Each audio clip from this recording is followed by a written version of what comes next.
Students, last हमने matrix की addition, subtraction और स्केलर मल्टीप्लिकेशन डिस्कस किया था।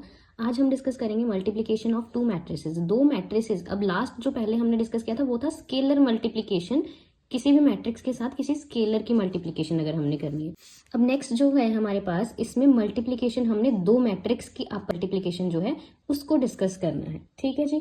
तो इसके लिए जैसे हम मैट्रिक्स की एडिशन और सब्ट्रैक्शन करते थे तो उसके लिए हम ये ध्यान रखते थे कि दोनों मैट्रिक्स का ऑर्डर अगर सेम है तभी हम उनको ऐड और सब्ट्रैक्ट करेंगे।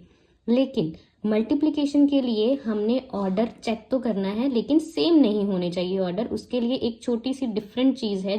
अब मल्टीप्लिकेशन में आपने जो चीज ध्यान रखनी है वो ये पॉइंट है जो आपको बहुत अच्छे से ध्यान में रखना है कि two matrices A and B, अगर आपके पास दो मैट्रिक्स हैं ए एंड बी जिनको आपने मल्टीप्लाई करना है, can be multiplied if number of columns of first matrix, जो फर्स्ट मैट्रिक्स ए होगी उसके number of columns is equal to the number of rows. ठीक है, वो क्या होनी चाहिए, number of rows of second matrix. ठीक है, ऑफ सेकंड मैट्रिक्स के नंबर ऑफ रोज के इक्वल होने चाहिए। ए के नंबर ऑफ कॉलम्स बी के नंबर ऑफ रोज के इक्वल होंगे तभी हम ए एंड बी को मल्टीप्लाई कर सकते हैं, अदरवाइज हम इन दोनों को मल्टीप्लाई नहीं कर सकते हैं। ठीक है जी।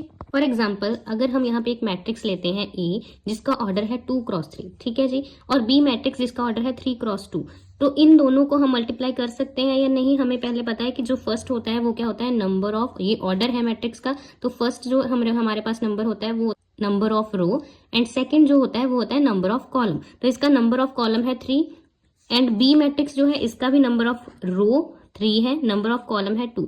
तो इस स्टेटमेंट के अकॉर्डिंगली हमें ए के हमने देखने हैं नंबर ऑफ कॉलम्स, ठीक है, और बी के हमने देखने हैं नंबर ऑफ रोज। ये दोनों अब यहाँ पे 3 है, दैट मीन्स ये दोनों हमारे पास मल्टीप्लाई हो सकते हैं। इसके नंबर ऑफ कॉलम और इसके नंबर ऑफ रोज दोनों सेम है, इसलिए हम इन दोनों को क्या कर सकते हैं, मल्टीप्लाई कर सकते हैं। ठीक है जी। अब एक चीज जो नेक्स्ट यहाँ पे अगेन ध्यान रखनी है, यहाँ पे हमने अब ऑर्डर लिया था ए मैट्रिक्स का 2x3, बी मैट्रिक्स का ऑर्डर हमने लिया था 3x2। अब यहाँ पे इसका नंबर ऑफ कॉलम है ये, एंड इसका नंबर ऑफ रो है ये। ठीक है जी, ये दोनों चीजें हमें पता है। अब इन दोनों को छोड़ के ये दोनों चीजें होंगी सेम। इनके बाद हमारे पास क्या बचा, number of row of A and number of column of B. अब ये जो बचा है ये हमारे पास इन दोनों की जो मैट्रिक्स वाली मल्टीप्लिकेशन की जो हमारे पास मैट्रिक्स बनेगी ए इंटू बी, उसका ऑर्डर जो हमारे पास होगा वो हमारे पास आएगा 2x2। ठीक है जी, उसका ऑर्डर हमारे पास क्या आ जाएगा, 2x2। तो ये चीज आपको बहुत अच्छे से ध्यान रखनी है। जब भी आपने दो मैट्रिक्स को क्या करना है, मल्टीप्लाई करना है, आपको पता है कि उनके ऑर्डर को हम ऐसे लिख सकते हैं, उनके ऐसे सफिक्स के तौर पे। ठीक है जी।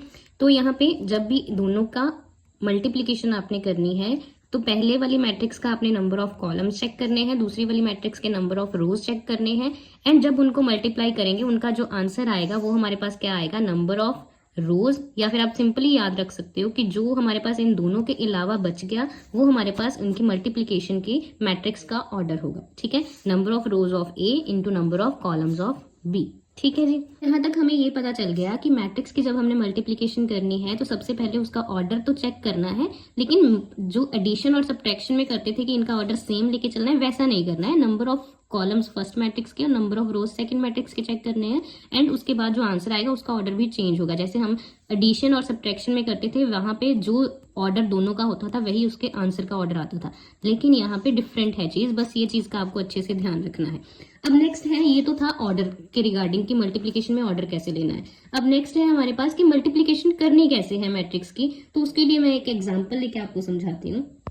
अब ये हमारे पास एग्जाम्पल हमने लिया है। सबसे पहले ए मैट्रिक्स हमने मल्टीप्लिकेशन करनी है इन दोनों की, तो मल्टीप्लिकेशन करने के लिए पहले हमें पता होना चाहिए कि इनकी मल्टीप्लिकेशन हो भी सकती है कि नहीं। तो उसके लिए सबसे पहले क्या चेक करना है, इनका ऑर्डर। ठीक है, ऑर्डर ए मैट्रिक्स क्या है, 2x3। ठीक है, इसका ऑर्डर हमारे पास आ गया 2x3, दो रोज हैं और 3 कॉलम्स हैं। अब यहाँ पे बी मैट्रिक्स का ऑर्डर 3 रोज हैं और 2 कॉलम है, यहाँ पे आ जाएगा 3x2। ये 2x3 है, ये 3x2 है। तो अब यहाँ पे हमारे पास number of columns of A क्या आ गया, number of rows of B के इक्वल आ गया। ठीक है, ये यहाँ पे है और 3 यहाँ पे है, दोनों इक्वल हो गए। That means therefore multiplication of A and B is possible. अब इन दोनों की मल्टीप्लिकेशन तो पॉसिबल है, ये हमें पता चल गया। एंड अब A इंटू बी का ऑर्डर क्या होगा ये भी हम देख लेते हैं। ये क्या आएगा, A का ऑर्डर था हमारे पास 2x3, ये था 2x3, और B का ऑर्डर क्या है हमारे पास 3x2। अब ये दोनों जो सेम है इनको छोड़ के क्या बच गया हमारे पास 2x2। अगेन जो मैंने पहले वहां पे ली थी एग्जाम्पल वैसा ही है ये, कि हमारे पास जो अब मैट्रिक्स आ गई है इसका जो मल्टीप्लीकेशन करके आंसर आएगा वो 2x2 ऑर्डर की मैट्रिक्स होगी, ये भी हमें पता चल गया। मतलब A इंटू बी हमारे पास क्या बनेगी 2x2 ऑर्डर की मैट्रिक्स बनेगी। अब अगर हम जनरली देखें तो जनरली हमारे पास यहाँ पे A11, A12, A21 and A22, बस ये 4 एलिमेंट्स आएंगे 2x2 की मैट्रिक्स में। अब ये एलिमेंट्स कैसे मिलेंगे, ये इन दोनों के एलिमेंट्स को मल्टीप्लाई करके। अब मल्टीप्लाई सिंपली नहीं करना है, इसके लिए हमारे पास मेथड होता है मैट्रिक्स मल्टीप्लिकेशन के लिए जो डिफरेंट है बाकी की सिंपल मल्टीप्लिकेशन से। अब यहाँ पे जब इस ए बी मैट्रिक्स का हमने ये फर्स्ट एलिमेंट A11 फाइंड करना है तो A11 जो ए बी का होगा वो क्या होगा, उसके लिए हम लिखेंगे first row of A into first column of B। इन दोनों की आपने मल्टीप्लिकेशन करनी है। जो A मैट्रिक्स होगा उसका फर्स्ट रो लेंगे हम, B मैट्रिक्स का फर्स्ट कॉलम। अब 1 1 है तो 1 1 ही लेने हैं, लेकिन फर्स्ट वाली जो मैट्रिक्स होगी उसका रो लेना है, सेकंड वाली मैट्रिक्स का कॉलम लेना है। अब यही चीज आपने ध्यान में रखनी है। अब यहाँ पे हम देखते हैं कि हमारे पास जो मैट्रिक्स है A उसका रो फर्स्ट क्या है हमारे पास 1 -2 3, तो ये हम यहाँ पे लिख देंगे 1 -2 एंड 3। ये रो है तो इसको रो की फॉर्म में ही लिखेंगे। Next first column of B, B का फर्स्ट कॉलम क्या है हमारे पास 2 3 एंड 4। अब ये कॉलम ले रहे हैं लेकिन एक सिंगल कॉलम है ये 2 3 4, बाकी कुछ नहीं लेना है आपने, ठीक है। अब इन दोनों की मल्टीप्लिकेशन कैसे करनी है, मल्टीप्लिकेशन के लिए आपने फर्स्ट एलिमेंट ऑफ रो को फर्स्ट एलिमेंट ऑफ कॉलम से मल्टीप्लाई कर देना है, ठीक है जी। इसको फर्स्ट 1 इंटू 2 आ जाएगा। अब एडिशन का साइन लगाना है, ठीक है जी। And next second element of row को सेकंड एलिमेंट ऑफ कॉलम के साथ मल्टीप्लाई करना है। यहाँ पे आ जाएगा -2 into 3 plus next third element of row को थर्ड एलिमेंट ऑफ कॉलम से मल्टीप्लाई करना है। यहाँ पे आ जाएगा 3x4, ठीक है जी। ये हमारे पास आ गया। अब इन सबको आपने सिंपली जैसे हम मल्टीप्लिकेशन करते हैं वैसे ही मल्टीप्लाई करके इनका आंसर लिख देना है। यहाँ पे हमारे पास आ जाएगा, तो ये हमारे पास आ जाएगा आंसर, आपके पास 8 आंसर आएगा। मतलब जो इस मैट्रिक्स ए मैट्रिक्स का हमारे पास A11 एलिमेंट होगा वो हमारे पास क्या होगा 8। ऐसे ही आपने सिमिलरली सारे एलिमेंट्स निकालने हैं। अब सेकंड हमारे पास A12 एलिमेंट जो है वो हम कैसे निकालेंगे। अब यहाँ पे बस यही ध्यान रखना है कि इस फिक्स इसके कौन कौन सा नंबर है। 1 1 था तो हमने फर्स्ट रो फर्स्ट कॉलम लिया है। फर्स्ट वाली मैट्रिक्स का आपने रो लेना है, सेकंड वाली मैट्रिक्स का आपने कॉलम लेना है, ठीक है जी। अब हम नेक्स्ट एलिमेंट फाइंड करते हैं। अब यहाँ पे हमने A12 फाइंड करना है ए बी मैट्रिक्स का। 1 किसके लिए है फर्स्ट वाली के लिए, 2 किसके लिए है सेकंड वाली मैट्रिक्स के लिए। फर्स्ट वाली मैट्रिक्स के क्या लेंगे हम रो लेंगे, सेकंड वाली मैट्रिक्स का क्या लेंगे कॉलम। तो यहाँ पे हम लिखेंगे first row of matrix A, multiplication किसके साथ होगी। अब यहाँ पे 2 है तो यहाँ पे हम लिखेंगे सेकंड कॉलम ऑफ बी, ठीक है। बी का सेकंड कॉलम लेंगे। ए का फर्स्ट रो हमारे पास सेम वही है 1 -2 एंड 3। यहाँ पे हम लिख देंगे 1 -2 3, ओके। अब यहाँ पे आएगा second column of B. B का सेकंड कॉलम हमारे पास क्या है, बी का सेकंड कॉलम है 0 -1 5, तो यहाँ पे हम लिख देंगे 0 -1 5। ये आ गया बी का सेकंड कॉलम, ठीक है जी। जो यहाँ पे पहले के लिए पहली मैट्रिक्स में से आप हमेशा पहला जो भी नंबर लिखा होगा उस नंबर वाला आप रो लोगे।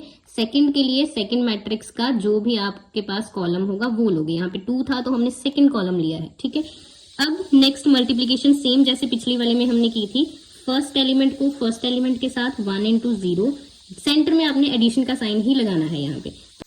तो यहाँ पे हमारे पास आ जाएगा -2 इंटू -1 एंड नेक्स्ट हमारे पास आ जाएगा 3 इंटू 5, ठीक है जी। तो यहाँ पे हमारे पास आंसर आ जाएगा 17, ठीक है। तो ये हमारे पास आ गया A12 मैट्रिक्स AB का, जो हमारे पास आ गया है 17। सिमिलरली हम A21 एंड A22 फाइंड कर लेंगे। नेक्स्ट हमने फाइंड करना है A21 ऑफ AB। AB का A21 एलिमेंट हमने लेना है, तो उसके लिए 2 मतलब फर्स्ट वाली मैट्रिक्स का रो लेना है हमने। तो यहाँ पे आ जाएगा सेकंड रो ऑफ A। अब B का हमने लेना है, यहाँ पे जो सेकंड नंबर पे होगा 1 है, दैट मीन्स यहाँ पे हमारे पास आ जाएगा first column of B। Okay, अब यहाँ पे हम इसके second row of A and first column of B substitute कर देंगे। नेक्स्ट प्रोसीजर सेम है, -4 को आप मल्टीप्लाई करोगे 2 के साथ, ठीक है जी, +5 को मल्टीप्लाई करेंगे 3 के साथ, +6 को मल्टीप्लाई करेंगे 4 के साथ। तो यहाँ पे हमारे पास आंसर आ जाएगा 31 एंड नेक्स्ट आएगा A22। उसके लिए अगेन हमने क्या लेना है, अब यहाँ पे 2 और 2 मतलब AB का हमने सेकंड रो और सेकंड कॉलम लेना है। यहाँ पे आ जाएगा second row of A into second column of B, ठीक है जी। अब ये आपने A22 जो है वो आपने फाइंड करके मुझे आंसर जो है कमेंट बॉक्स में बताना है। आई होप आपको ये सब अच्छे से समझ आया होगा।